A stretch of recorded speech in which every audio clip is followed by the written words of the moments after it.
കേൾക്കുമാരിവിടെ ബിന്ദു കൃഷ്ണ വെള്ളാപ്പള്ളി പോയി കണ്ടു. വേറൊരു പരിപാടിയിലാണെങ്കിൽ കൂടിയും തുഷാർ വെള്ളാപ്പള്ളി ചെന്നിത്തല കാണുന്നുണ്ട്. നമ്മുടെ കൂടെ ഇരിക്കുന്ന അനൂപടക്കം കഠിനമായ ഭാഷയിൽ വിമർശിച്ചു. അനൂപൊക്കെ എന്താണ് ഒരു CPM കേഡർ വിമർശിക്കുന്നത് പോലെ കടുത്ത ഭാഷയിൽ വിമർശിച്ചു. അനൂപ് മാത്രമല്ല, അവരുടെ സൈബർ മേഖല മാത്രമല്ല, പല നേതാക്കൾ വിമർശനം ഉന്നയിച്ചു. വെള്ളാപ്പള്ളിയോടുള്ള ചേർത്തുപിടിക്കൽ പരമാവധി ഉണ്ടാക്കാൻ കഴിയുന്ന ഡാമേജിൻ്റെ അങ്ങേയറ്റം പോയപ്പോഴും ഒന്ന് ചൂണ്ടിക്കാണിക്കാൻ ഒരു അഡ്വക്കേറ്റ് KR അനിൽകുമാർ അന്ന് അവിടെ ഉണ്ടായില്ല. അതിൻ്റെ കൂടി പരിണിത ഫലമാണ് ഞാൻ പറയുന്നത്. അത് തിരുത്താൻ ഈ പരാജയം സഹായിക്കുമെങ്കിൽ പരാജയവും നല്ലതാണ്. KR അനിൽകുമാർ,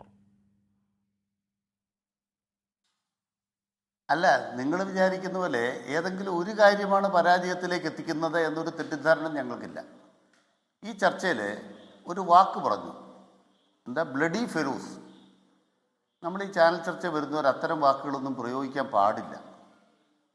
ജനങ്ങളെല്ലാം ബ്ലഡി ഫെലോസാന്ന് ഞാൻ പറഞ്ഞു. ഞാനങ്ങനെ പറയുമോ?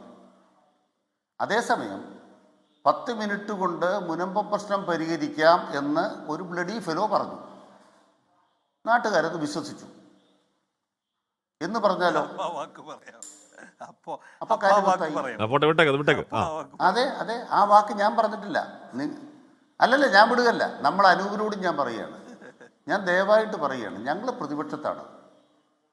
ഒരാളുടെ ആട്ടും തുപ്പും കേൾക്കാൻ സൗകര്യപ്പെടുകയില്ല എന്ന് ഞങ്ങൾ പറയാൻ ആഗ്രഹിക്കുകയാണ്.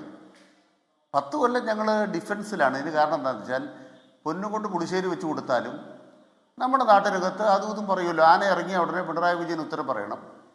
ഇപ്പം ആന മാറിയത്, മന്ത്രി മാറിയത് ആന അറിഞ്ഞില്ല എന്ന് നിങ്ങൾക്ക് പറയാം. ധിക്കാരമാണ് നിങ്ങളുടെ കയ്യിൽ, അഹങ്കാരമാണ് നിങ്ങളുടെ കയ്യിൽ. കുറച്ച് വോട്ട് കിട്ടിയിട്ടുണ്ട്. അതുകൊണ്ട് ഞങ്ങൾ ഒളിച്ചു പോകണോ? ഞങ്ങൾ ഈ 10 കൊല്ലം ഈ നാട്ടിൽ നിന്ന് ചെയ്ത കാര്യങ്ങളൊക്കെ തെറ്റാണോ? ഞങ്ങളുണ്ടാക്കിയ വഴിയൊക്കെ ഒലിച്ചു പോയോ? ഞങ്ങളുണ്ടാക്കിയ 5 ലക്ഷം വീട് ഒലിച്ചു പോയോ? ഞങ്ങൾ ഈ ഉണ്ടാക്കിയ നന്മകൾ ഒലിച്ചു പോയോ? പിന്നീട് പറഞ്ഞു കേട്ടല്ലോ അഴിമതിയോ? ഞാൻ വെല്ലുവിളിക്കുകയാണ്, ഇന്നല്ല എന്നും പറയാം. ഈ ഗവൺമെൻറ്റിലെ 2 ഗവൺമെൻറ്റിലെ ഒരു മന്ത്രിക്കെതിരെ ഒരു അഴിമതി ആരോപണം ഇല്ല. പിന്നെ BJPയുടെ പ്രകൃതി പറഞ്ഞല്ലോ, എന്താ നിങ്ങൾ ഇന്ത്യ മുഴുവൻ പിടിച്ചിരിക്കുകയാണ്. ആ CBSE പിള്ളേരുടെ ഉത്തരക്കടലാസ് എങ്ങനെയാണ് നോക്കണത് കണ്ടിട്ടുണ്ടോ? CBSE പിള്ളേരുടെ ഉത്തരക്കടലാസ് എത്ര വ്യാജമായിട്ടാണ് നിങ്ങൾ കൈകാര്യം ചെയ്തത്. നിങ്ങൾ ഇന്ത്യ മുഴുവൻ ജയിച്ചോ? പിന്നെ 22 ലക്ഷം കുട്ടികൾ എഴുതിയ ആ നീറ്റ് പരീക്ഷ ചോദ്യക്കടലാസ് വിറ്റ് തിന്നവരല്ലേ BJPക്കാർ? കുഞ്ഞുങ്ങളുടെ ചോദ്യക്കടലാസ് വിറ്റ് തിന്നവർ 18ഉം 19 വയസ്സുള്ള 3 പിള്ളേരാണ് ഈ BJP എന്ന് പറയുന്ന, RSS എന്ന് പറയുന്ന ഈ ഹിന്ദുത്വ രാഷ്ട്രീയത്തിൻ്റെ കച്ചവടം. ഇന്ത്യ മുഴുവൻ ഈ പിള്ളേരുടെ ബാഗ് വെച്ച് നടത്തിയ കച്ചവടം. എന്നിട്ട് കച്ചവടം നടത്തിയിട്ട് കയ്യിൽ ചരടും കെട്ടി ഹിന്ദുത്വം എന്ന് പറഞ്ഞ വർഗീയ കലാപം ഉണ്ടാക്കിയാൽ മതിയാ. ബംഗാളിൽ ഇപ്പോൾ പറഞ്ഞല്ലോ, എന്താണ്, പശുവിൻ്റെ കച്ചവടം വേണ്ട. അവിടെ ഉള്ള ആളുകൾ പശുവിൻ്റെ കച്ചവടമൊക്കെ നിർത്തി പാർക്ക് പോയി. പശുവിനെ വളർത്തി വിൽക്കാൻ വന്ന ഹിന്ദുക്കളായ കർഷകർക്ക് ബംഗാളിൽ ഇപ്പോൾ ആ പശുവിന് വിലയില്ല. കൂട്ടിയോ?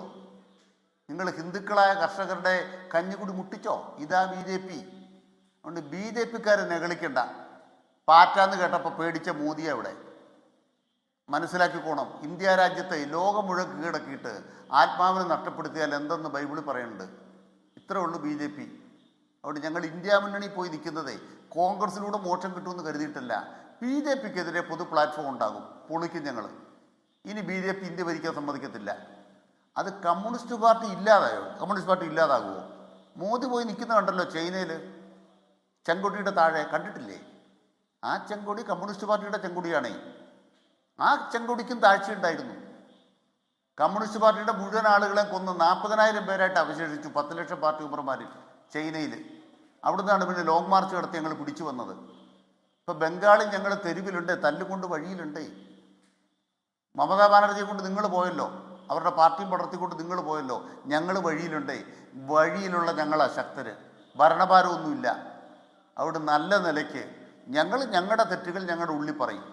തെറ്റ് ഞങ്ങളുടെ ഉള്ളിൽ പറയുന്നത് ഞങ്ങളാകെ തെറ്റുകാരായില്ല, ഈ ശരികളുടെ നടുവിലാണ് ഈ തെറ്റുകൾ. അതുകൊണ്ട് ഇന്നത്തെ കേരളത്തെ നിർമ്മിച്ച ഞങ്ങൾ ഈ കേരളത്തിൻ്റെ രാജവീതികളാക്കിയവരാണ്, വീടുകളെ വീടുകളാക്കിയവരാണ്, ജനതയെ ജനതയാക്കിയവരാണ്. ഇന്ത്യ രാജ്യത്തെ ഏറ്റവും അഭിമാനമുള്ളൊരു ജനതയെ വാർത്തവരാണ് ഈ ചെങ്കൊടിയും കമ്മ്യൂണിസ്റ്റ് പാർട്ടിയും. ഞങ്ങൾക്കുള്ള കുറവുകൾ ഞങ്ങൾക്ക് നന്നായിട്ടറിയാം. അത് മനസ്സിലാക്കി തിരുത്തി നാട്ടുകാരുടെ മുന്നിൽ നിൽക്കും. കൊടിയായിട്ട് സമരമായിട്ട് വഴിയിലിറങ്ങും.